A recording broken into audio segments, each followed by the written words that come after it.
It's great.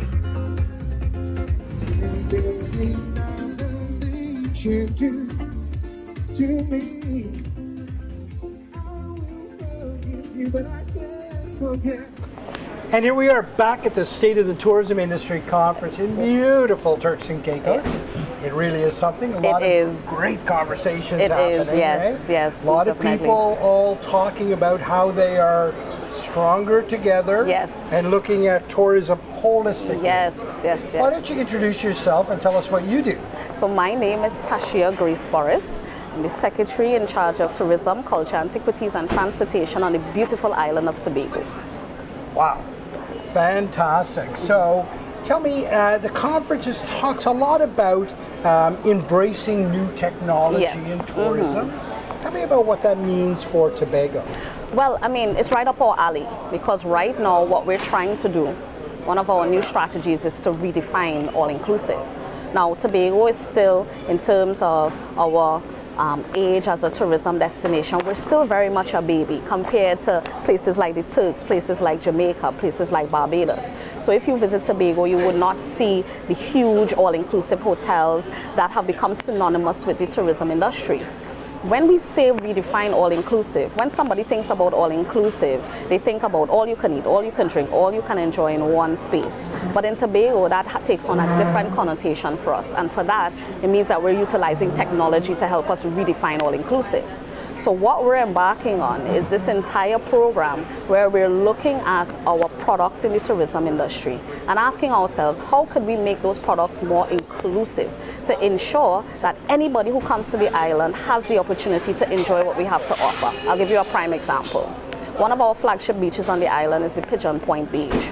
And just 3 weeks ago, what we did is that we introduced the use of water wheelchairs so that someone who is differently abled, I mean, we able-bodied people think that it's easy. You know, we take it for granted that we could just kick off our shoes, walk on the sand, jump in the water, swim and enjoy the beach. But for somebody who's in a wheelchair, somebody who has mobility issues, somebody who's older and not as sprightly as they used to be, going to the beach presents a challenge. So here we are with this novel approach to helping our visitors enjoy our island, and we introduce these water wheelchairs. And what this allows is that someone who is in a wheelchair, who might be disabled or who might be paralyzed, somebody who has had mobility issues, maybe someone who has medical challenges, we now lift you out of your wheelchair that you're bound to on land, and we wheel you into the water in our water wheelchairs, and you get to enjoy the water just like anybody else. And this is just one of the innovations that we're looking at. We have had conversations with our local organization, our Blind Welfare Association, and they have put us onto some technology that we could institute in our signage, so that when you have persons who are visually impaired coming to the destination, there's technology that they have on their phones that they could scan QR codes and they'll be able to get an idea of where they're at. So they're told where they're at, they're told the history of the place, they get that text in their mind, basically, that gives them that mental visual about the place that they're visiting. And even in ensuring that our buildings, our facilities are compliant in terms of ramps and having making sure that there is accessibility for persons who may have physical challenges. These are some of the things we're looking at. Even the language barrier. One of the programs we want to roll out in our hotels is to ensure that at least one person in the hotel who is in front desk operations is fluent in more than one language, so that language is not a barrier for you when you visit the island. We are looking at persons who maybe they have challenges with their hearing and they use sign language. We're in talks with our local sign language chapter for them to do that training for front-facing personnel, so that if someone comes into an establishment and they utilize sign language, that is no longer a barrier because there's someone who could communicate with you. So that is all part of Tobago trying to differentiate ourselves outside of what our other brothers and sisters in the Caribbean are doing, because they do all-inclusive well. They do traditional all-inclusive well. What we're trying to do is redefine all-inclusive for our destination. But it's when you spoke of innovation, it doesn't all have to be artificial intelligence. No. It's simple just making things easier for people. For people to access the beauty that you have to offer. Most definitely. But what I enjoy about what you just explained, and you explained it so well, it can be used here as well. Yes. What you have can be transported to other islands, right? Yeah. So this is so wonderful. We talk about creating an experience. Yes. And look at tourism now as an experience. It's not just the water, the beaches, the sun. It's a connection to culture. Yes, it's all yes, of yes. Tell me how you view that. So, I mean, in Tobago, we like to think about people coming as strangers but leaving as family, because what works for us is letting people come on the island and feel as if they are part of our family. So we operate as all families do. You get access to our homes. We have a particular festival called Harvest Festival in Tobago, and if you come to that, it'll blow your mind. Because every single community in Tobago celebrates harvest, and what harvest is a celebration of the bounty. So you grow your plants, you have your agriculture, and you have all the people in the community taking what they've grown, taking the animals that they reared, and they cook enormous amounts of food. And every harvest festival is on a Sunday. So almost every Sunday, for every Sunday in the year, there's a harvest festival taking place on some part of the island.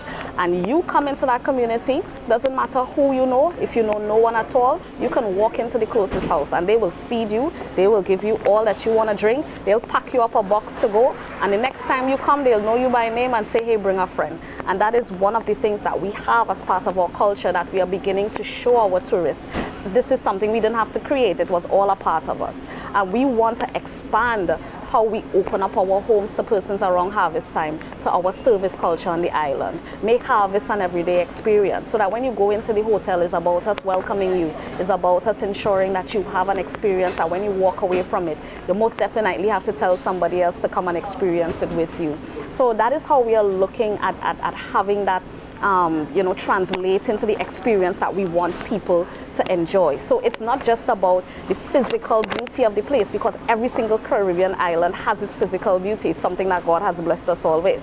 But how do we take that experience and take it up a notch? And we like to call it having a 360-degree immersive experience. We want to put you in the thing. We want to have you at the center of the thing. So whether we're having a harvest, whether we're celebrating Christmas, whether it's a heritage festival that showcases all of our history and our culture, whether it's our carnival. We have 2 carnivals in Tobago. We celebrate Carnival in February, which is the national festival, and we have our carnival at the end of the month in October. The 2 instances are an opportunity for people to see the vibrance of our culture, to experience the warm hospitality that we are known for, and to obviously walk away with more friendships, more lessons, and certainly wanting to come back to the island.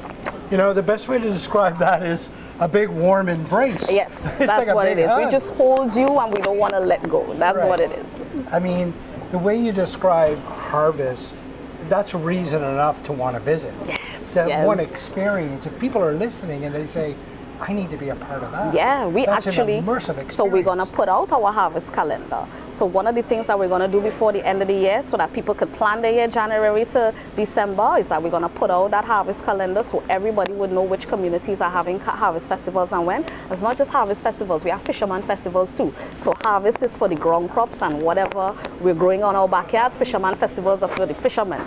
So they now have their own festival. So I'm talking about an island with 1,000 festivals, and each and every one of them is a time when we open our homes to everybody to come and enjoy. And as you say, we embrace you. We want to hold you close and we don't want to let go.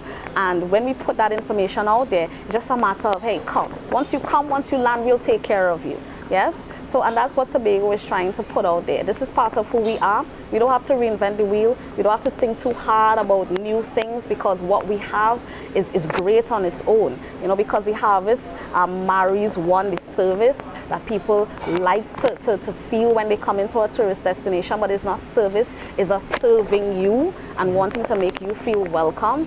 And we have a huge love affair with our food. So when you come to harvest, your belly, you can't imagine how many of the things you're gonna taste and experience and enjoy, from the food to the drinks to everything in between. We have some of the best cooks, I can argue. Most of the cooks are men. So, and that's a huge culture that we have in Tobago. There's a lot of tradition surrounding food for us. It's almost a religion on its own. We take it so very seriously. So as I said, once you're in, having a good time, meeting people, embracing our culture, you want to come and pick up an extra family in the Caribbean, Tobago is the place to go.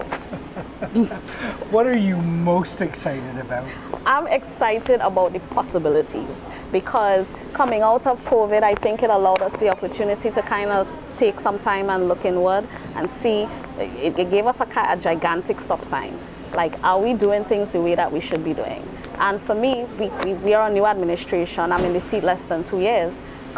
Taking up this responsibility coming out of COVID gave me the perfect vantage point to look at everything that was done before and ask myself if this is what Tobago represents. The reality is that we were kind of following the Bible that everybody else was following. We were trying to be a Grenada, we were trying to be a Barbados, we were trying to be a Jamaica, we want to compete with airlift, we want to get big hotels. But those things work for these territories, but we have to figure out what works for us. And I'll tell you what works for us. What works for us is for us to put spotlights on the things that currently exist, like our harvest festivals, like our heritage, like our carnival. It's not going to be a Trinidad carnival, it's not a Labor Day, but it's our version of what carnival is supposed to be. The ritual, the revelry, the release, that's our tagline. We show you the rituals of our mud mass. That is something indigenous to Tobago. The same way jab is indigenous to Grenada, mud is our signature. So you come and you slaughter yourself in mud and you're jumping in the streets and you revel. That's what we know. We have our pretty masks, we have our traditional mask characters and the stories surrounding those traditional mask characters. And how do we tell those stories? And I feel like if we haven't been telling our stories, and this is our time after COVID, we have a blank canvas to draw on again. And this time, we're gonna tell our stories. We're happy to share everything that makes us special. And we just want people to know, hey, Tobago is an option. Yeah, you've been to Grenada, Grenada is great. You've been to Jamaica, Jamaica is excellent. You've been to Barbados, you enjoyed yourself. But after you've been to all of those places, you come to Tobago. We're gonna never make you forget about us, yeah? There's nothing better than having a blank canvas. Yes. What's even better than a blank canvas in front of you is knowing the person that's handing out the paintbrushes. Yes, of course. It's an absolute pleasure to meet you. Yes, thank you so much for the chance. Take care.